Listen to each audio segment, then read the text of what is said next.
Isn't it funny that, every time people come to me and they said to me, you know what, I cried reading your novels.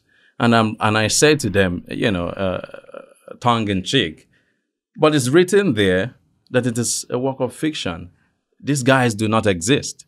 These situations do not exist. So why are you crying about, why are you invested in people who do not exist? But that's because they've been persuaded to believe. So they've, suspended disbelief and they've become invested and they've seen humanity in these non-human characters.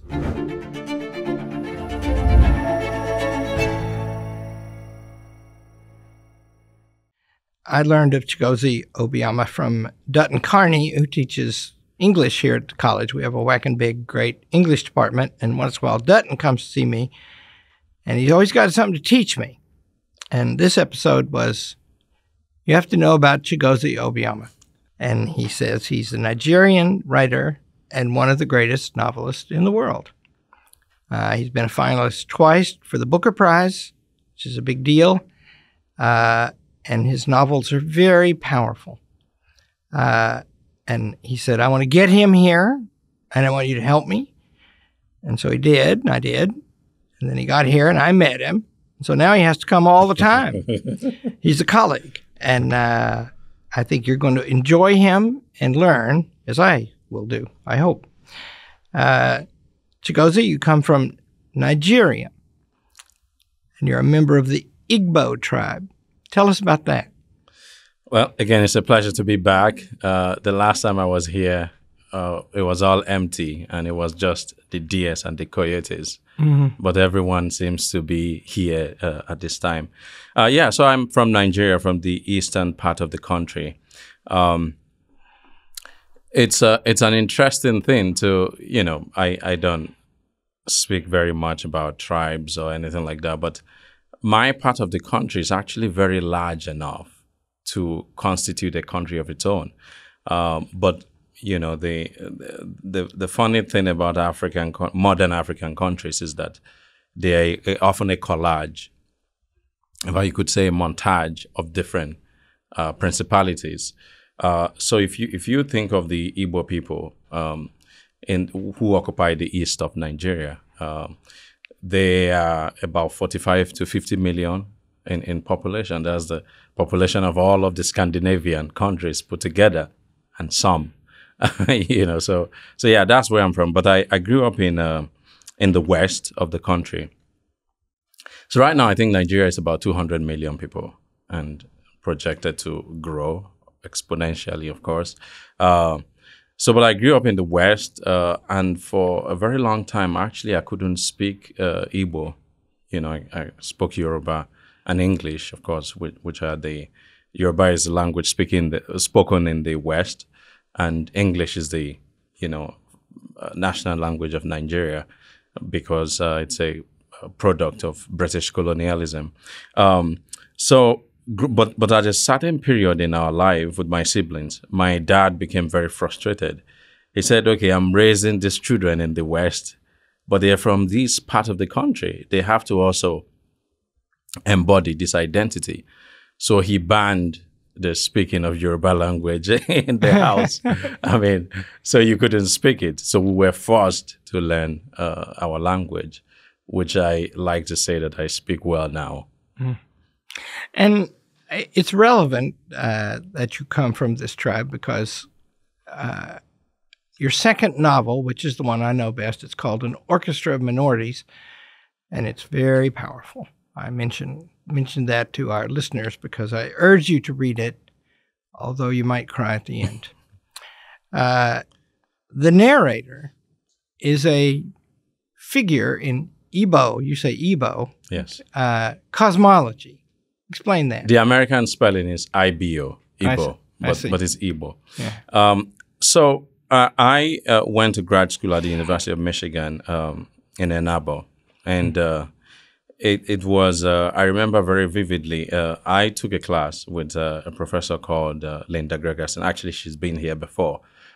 She was the one who recommended me to Dutton. Yes, Dutton. And and it was on Milton, and I think Dante. And of course, I knew about Paradise Lost, but I had never read it. It was a tome, of course. So always, I would just put it away. But I was forced to read Paradise Lost, and it was a revolutionary act in some ways because, I thought I had a mastery, at least from being a nerd as a kid, having read widely, but I hadn't read anything like it.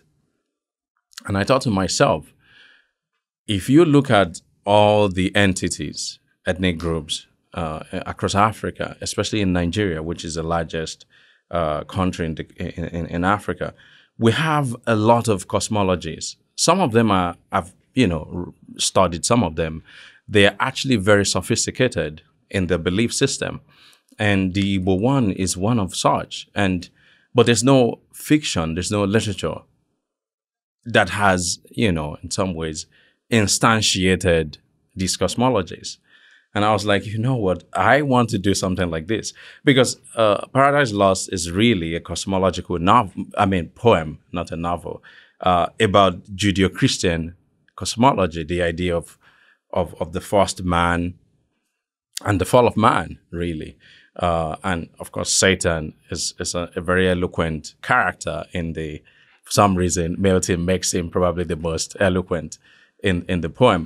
And so I started to search and I looked at the cosmology of the Igbo people, the Igbo religion, which only my grandfather in my mom's side had practiced.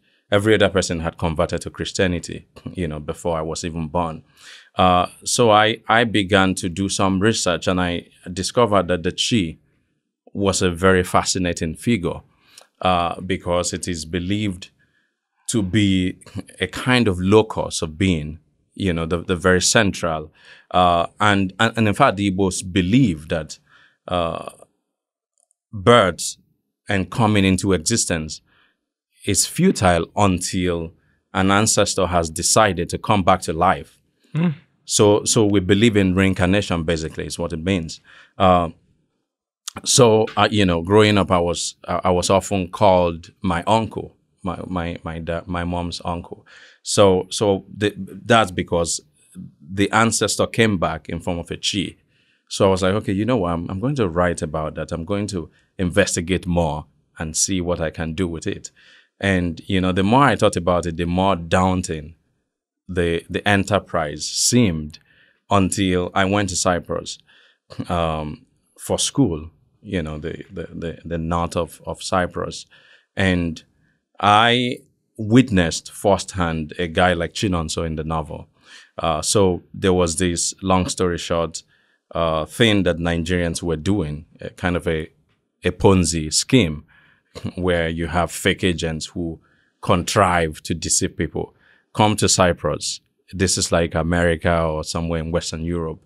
And so gullible people pay money and they come to school there, not knowing that this is like, actually a pariah nation. So Cyprus is divided into two: the Turkish side, which is recognized only by Turkey, and the Greek side, which is in the European nation. That is a real country. I was on the Turkish side, the fake Cyprus. So this is where people were coming to. And so this guy was deceived. He came there, and on realizing that he'd made this big mistake, he took his own life. So he went, he drank, unintentionally, I have to say. He drank very heavily, ascended the attic of a 4-story building or something like that. And I assume he was trying to walk back, retrace his step, but he actually walked over the building and died. So we were looking for him, all the African students, and we found his body a couple of days later when it had begun to stink. And in retrospect, when stuff like that happens, your mind becomes alive as a writer.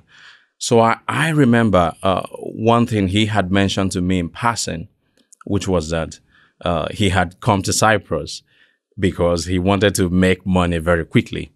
and go back to this woman he was in love with.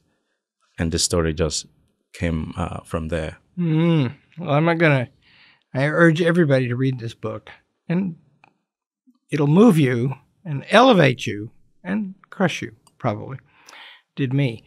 But so as a literary device, so Milton's Paradise Lost is revolutionary and beautiful, and it uses the device of placing Satan in the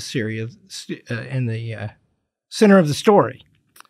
One of my great professors taught Aristotle and Abraham Lincoln, people like that, but and they're kind of related, those people. But he had an undergraduate degree in literature, and he loved Shakespeare, and he loved Milton. And once he got me to read aloud in class a description of one of Satan's strongest lieutenants. And it's a tremendous description of a person of honor and strength. And he said, see the power of that and think of the context. Well, you've done a reversal like that. Yeah. It's different because the chi is not evil, but it means that you can, I think it's a masterpiece. You have somebody who stands outside and within the leading character, and you see him in richer dimensions because of that. Yeah. It's a major achievement. Good for you.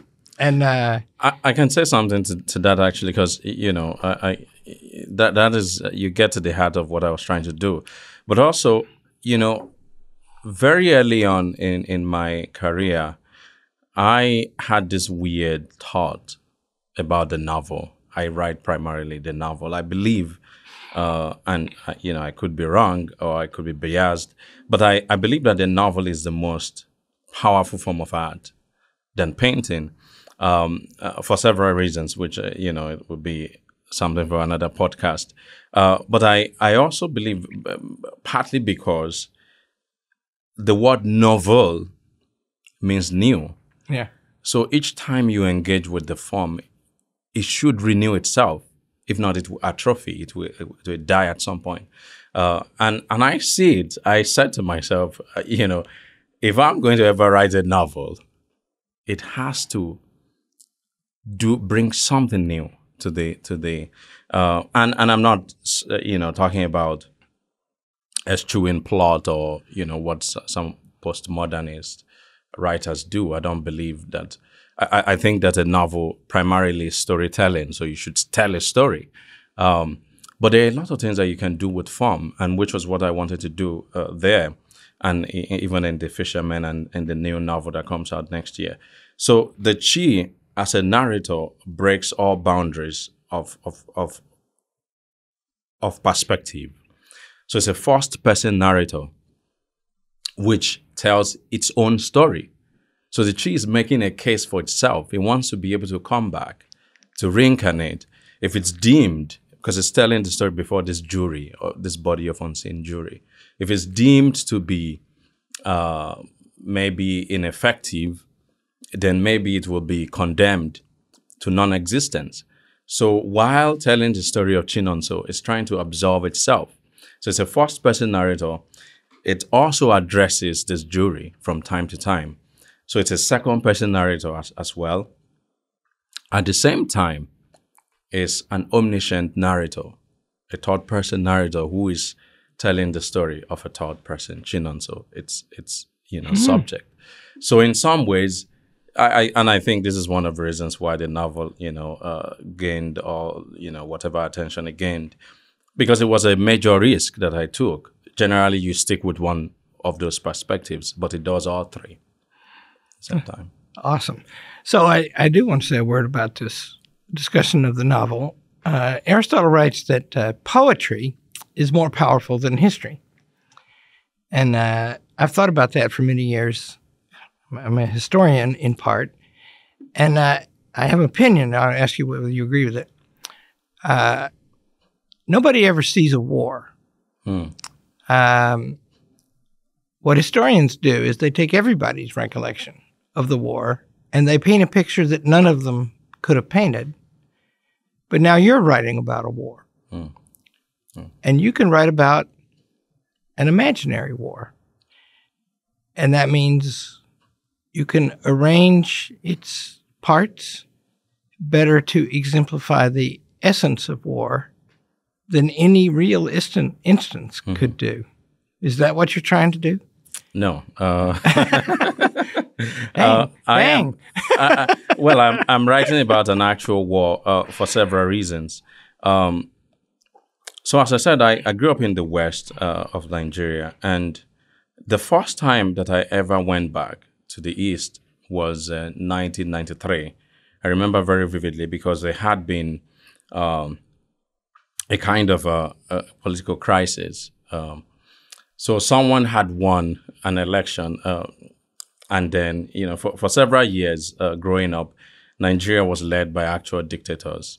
I used to laugh at my colleagues when they called the former U.S. President Donald Trump a dictator. And I would just laugh and I would say, you don't know what a dictator means. This is a guy whom I am a nobody. I can just type, something on Twitter and insult this guy, and it would not even, cross my mind that I would not sleep in my bed tonight. But growing up, there were some soldiers, some military people who were ruling Nigeria, and we were living thousands of miles from the capital, and all the doors would be shut, and my parents would still whisper when they want to criticize this guy, just because you don't know, your neighbor could say something. Anyway, so there was a guy who was the military president, and his friend ran, for an election and lost. And he got mad at the result, and he annulled the election. So the winner was imprisoned.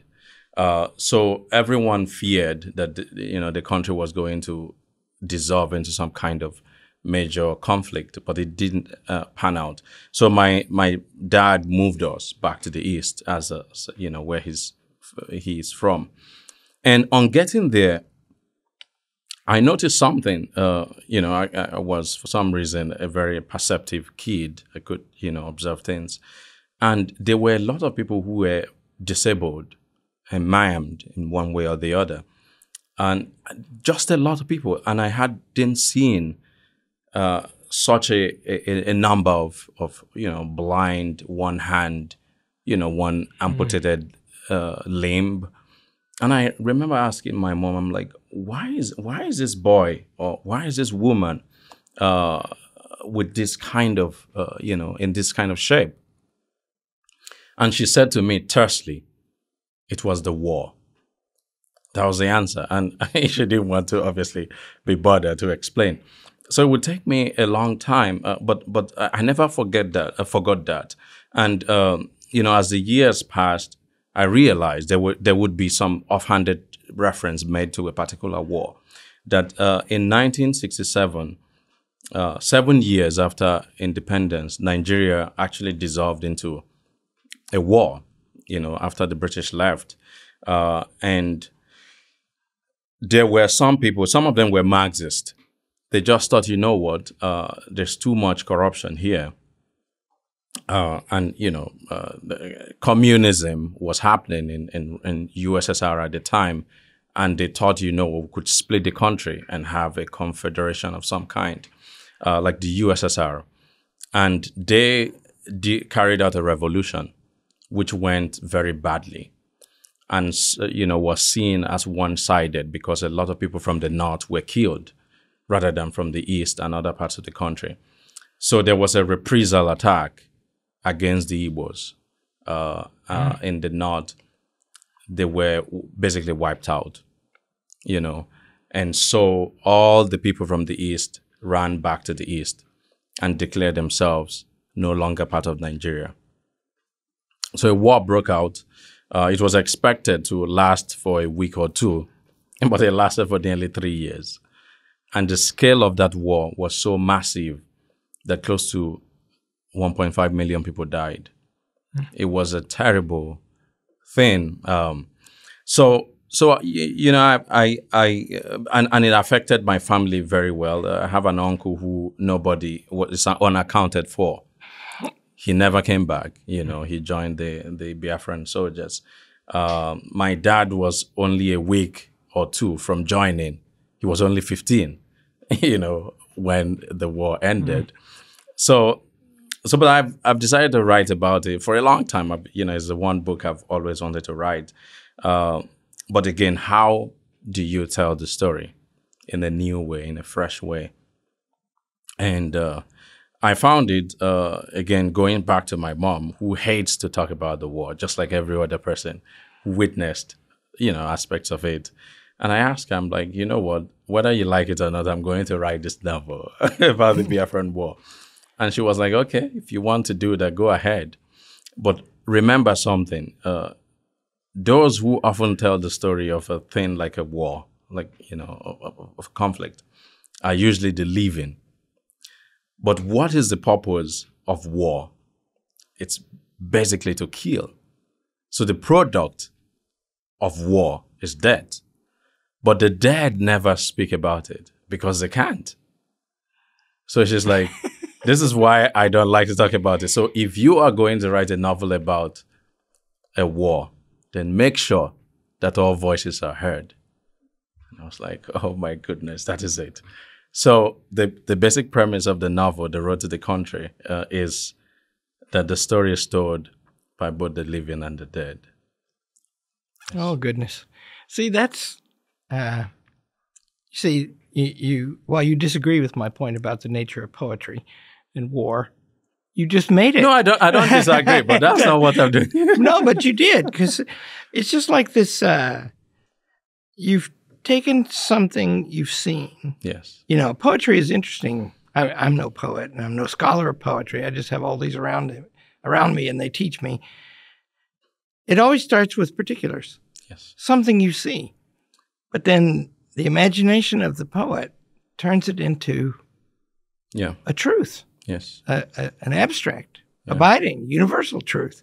So what you've done is, in Orchestra of Minorities and in this new book, you've brought the dead back to life. They get to tell their story. Yeah. That's amazing. So, and I have, in admiration and friendship, I have adjured you to give it a happy ending. I'll try. And you haven't quite made a commitment, I noticed, and you didn't quite there either. But I repeat my adjuration. People need to be happy once in a while. I will try. I promise you. I would change the ending because of you. See that? I don't believe it for a minute. So I want to explore a little bit because what's interesting to me is you open up an entirely different culture to us, to we Americans and to we in the West. And you're part of both. And that's valuable, I think. I'm going to India in a few days, and you've encouraged me to go. And I've been learning about it, and it's a different world. And I'm galvanized by the prospect of going. Mm-hmm. On the other hand, these books you write are popular in America and in the West. And that must mean they speak of something that's common to us all. Could you talk about that a little bit? Yeah, indeed. It's. I think there's a mysterious aspect to it, but what one does, even though there are these grand ideas, obviously that one is trying to tackle, cosmology, war, and all of that.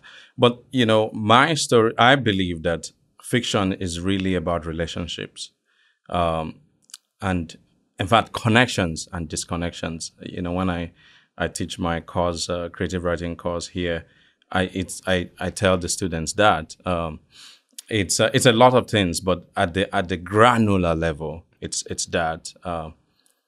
So you begin with that. I often tell them, my students, that there are two types of fiction, or at least process of writing fiction. One is a work of fiction where plot is a function of character, and one where is the reverse.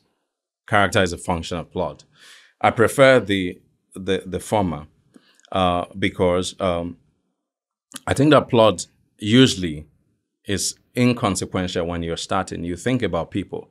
There's a guy whom I know, his name is Raphael something. I can't remember his surname, but he makes the point that the first instantiation of an idea in any work of literature is actually place and character. So if you think about a guy like Macbeth, he exists only within the universe that Shakespeare has placed him. If you export Macbeth out of that setting and put him in Hillsdale City, it's going to change him. It's not going to be the same character, Yeah. So even a slight modulation of tone, of atmosphere, changes the character of the character and of the story. So I begin from character. So you come up with a person, you think to yourself, what is interesting about this guy who is in love, who has gone to Cyprus, sold everything he has because of the love he has for this woman, or about this boy who has been given this prophecy that one of his brothers will kill him, and he's become insane because of that. So these are people. So I start to think about them, sleep with these people in my mind, and then you send the characters into the world. You imbue them with the qualities that you want them to have. And plot emerges organically from that.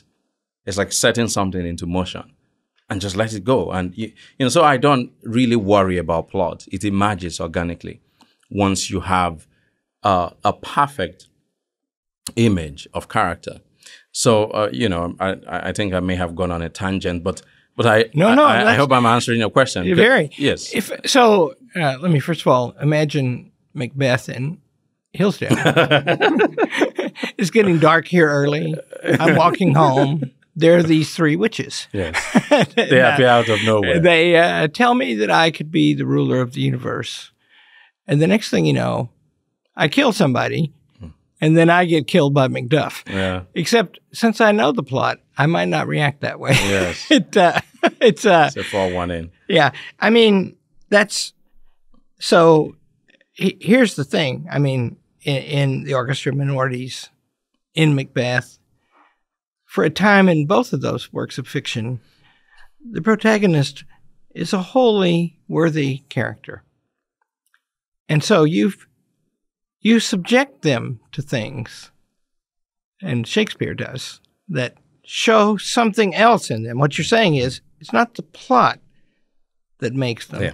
It's the plot that reveals them. Exactly.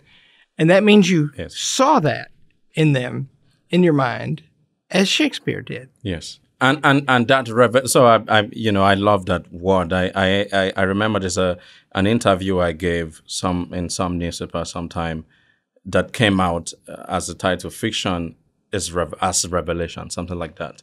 So yes, it's indeed revelation. And I'm surprised by what I see when what is revealed to me once I have thought up those characters. And I think, to go back to your question about universality, that is what people connect with. There's and the fishermen, so the mysterious part is how, the fisherman, for instance, in its first year sold more copies in Sweden than in the US, where I live. Sold 50,000 copies in China. And then you think about, the fact that these are characters who live in a small town, not even Lagos, an unknown place in Nigeria in the 90s. There's no connection to Chinese culture in any way, but that's what they're connecting to, really. It is the fact that everybody, even if you don't have a sibling, you understand what it means, to have one, that sibling bond that the boys share is in some ways universal. So, but how one and there's something, and that takes us back to the revelation.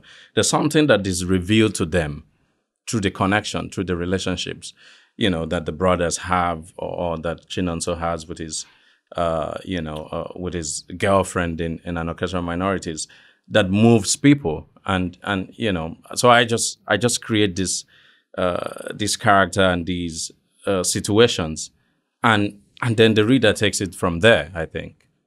I'm tempted to a thought, which I will state and discard, see what you think. In the West, life is artificial now. Now we have artificial intelligence. Mm-hmm. I don't think it's going to happen at Hillsdale because we have an honor code, but artificial intelligence will write your paper for you. Yes. Pretty good. Trouble is you'll never learn to write a paper. And so one of the reasons that I believe that we can learn from the more the less developed places is because they're closer to nature. Mm. Now, I think there's truth in that thought. On the other hand, I discard it. And the reason is lots and lots of people live in Nigeria. They don't all write novels like yours. In other words, there's also some kind of lightning that strikes. And what do you think about that?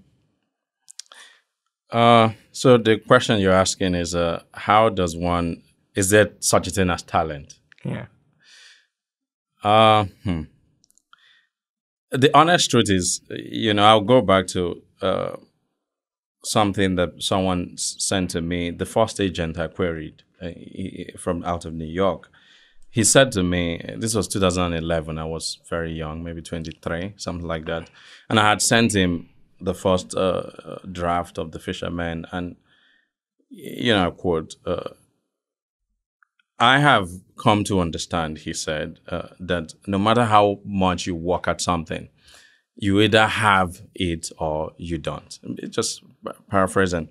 And, I think that there's some truth to that. There's such a thing as talent, but I also wonder whether one can walk oneself into that arena, really, because I like to think of myself as a guy who is obsessed with writing. It's always been what I wanted to do. At first it wasn't, but once I realized that you could actually create these universes, you could create these people, and they will be unique to you, and other people can actually read them and be persuaded. Because, isn't it funny that, every time people come to me and they said to me, you know what, I cried reading your novels.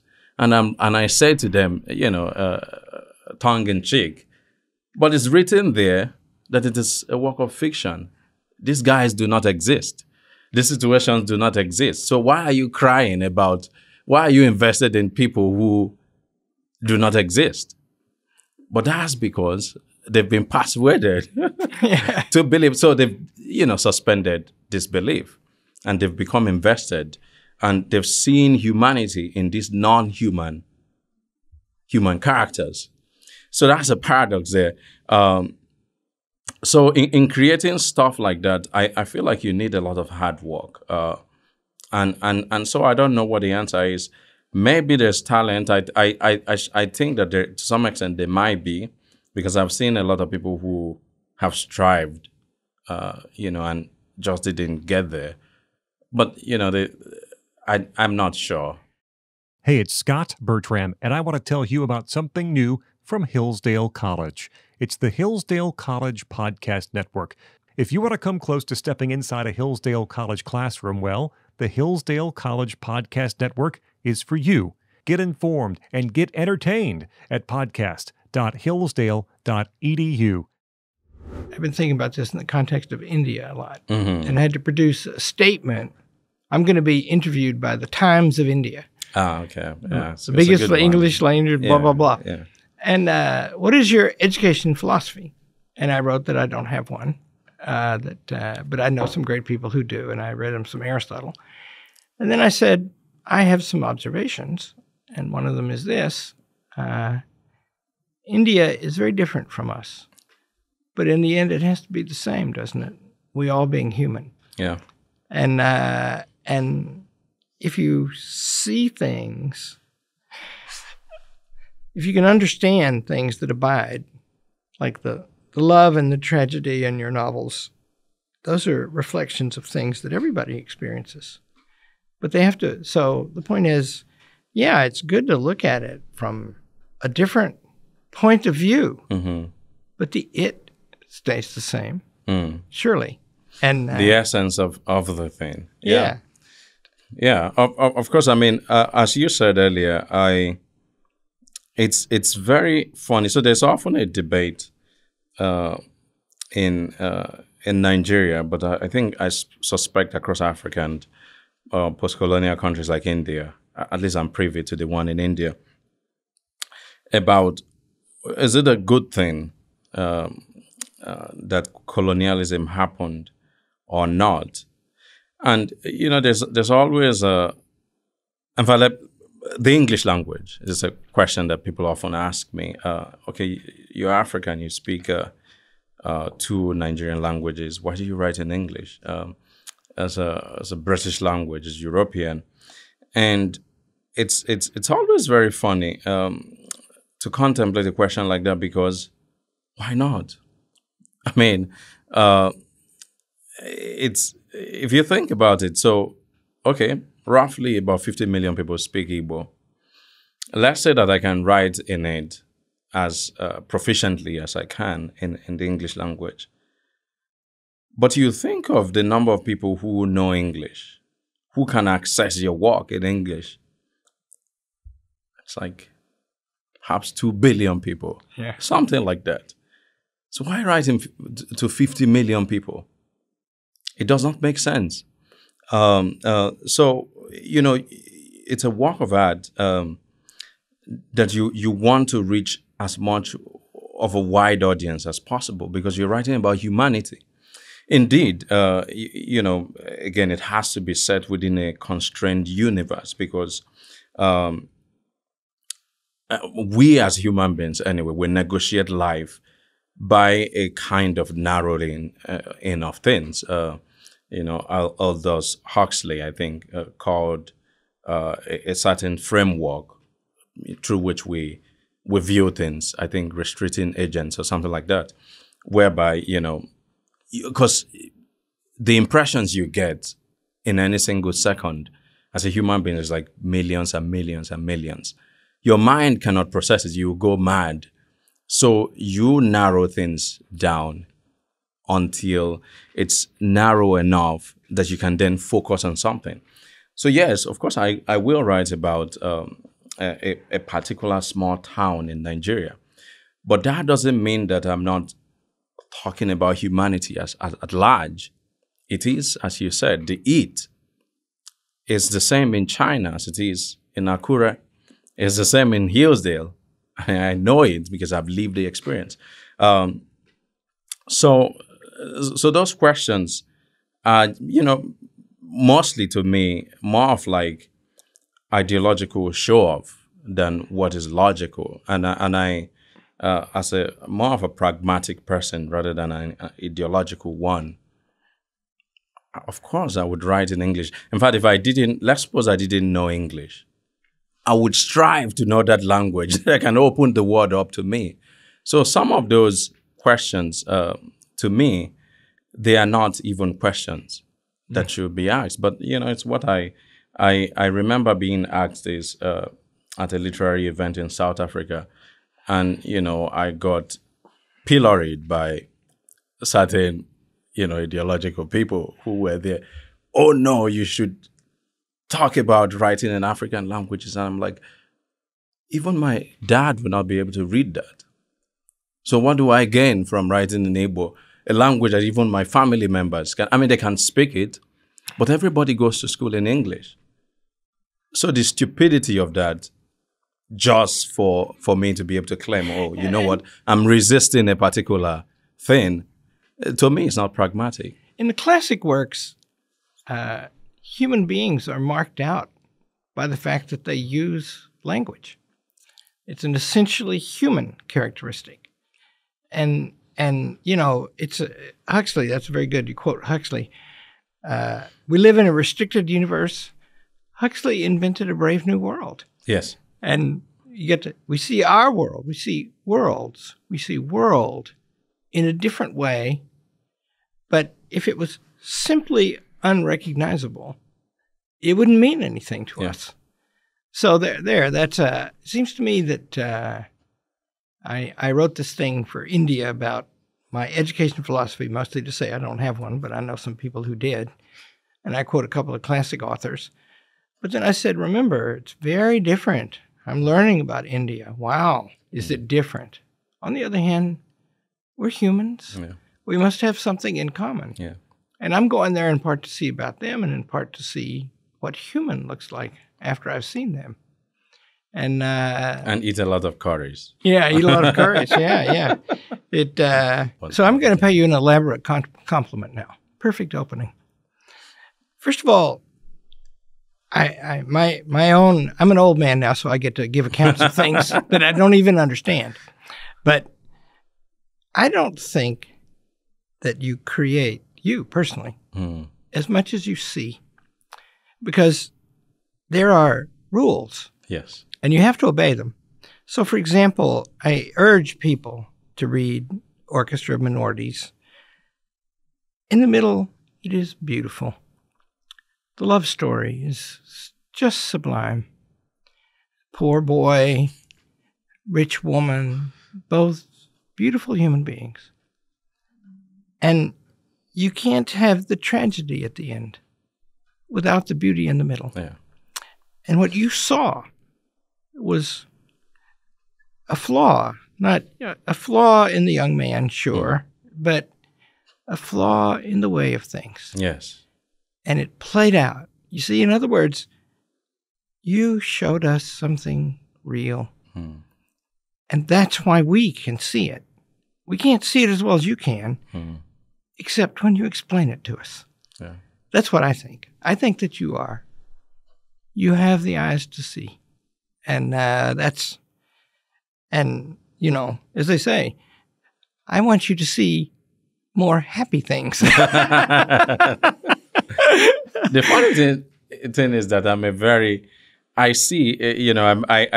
very happy person, which is weird. So that's the thing. You don't know where these things come from. The story just, again, I think of these characters and they just end up in these very funny places, you noticed the wounded people, the maimed people, and you could see, and you were observant, and you dwelled on the meaning of that. I think that's where it comes from, like just the observation, and also because I think before I started, and which is in some sense what I think may be the difference between myself and some of my friends who were also writers.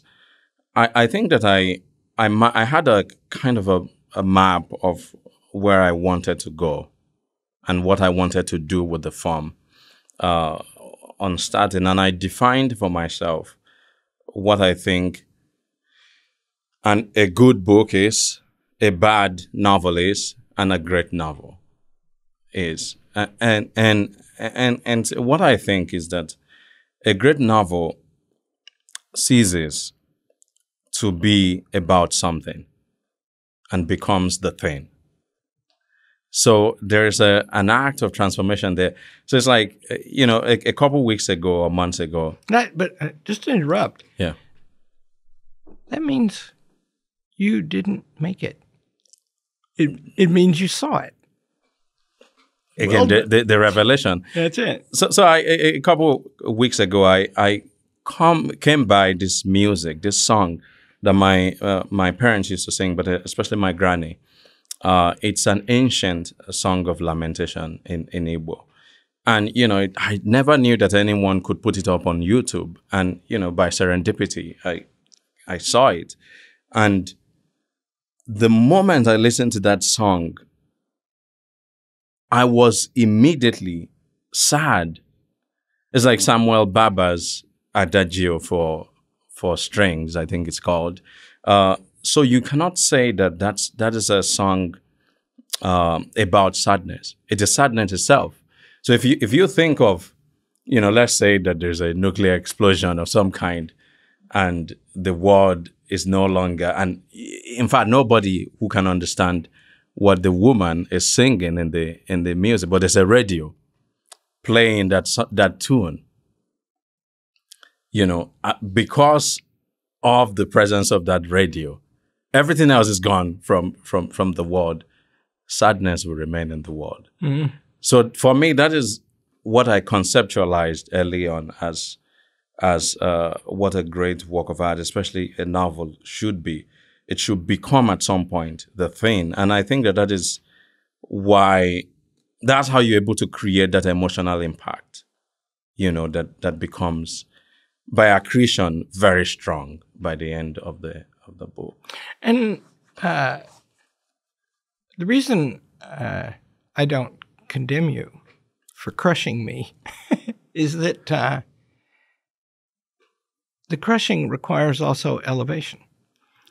You have to see something lovely, and I think so. I know you personally, admire you very much, and I think that that's what you're doing. You can see the loveliness in the light of the dangers to it. Yeah. You have to see beauty. You have to see light in darkness. Mm-hmm. If not, it's and the light only is possible because darkness exists anyway. So if not, light has no meaning. So we're in the education business around here, and it's a very inspiring business to be in. And we believe that we should teach them what to live for, and teach them what does that mean. Just like I think in the end, you don't write those novels. I think they exist in nature. You can just see them. We don't really teach anything. They learn, and they learn the things that are true better than things that are not. And they have to figure that out. We just help them. Well, the point is, they're young. They need something to live for. They want that. They're like plants. They grow. They want to grow. And so they have to know that there are terrible things.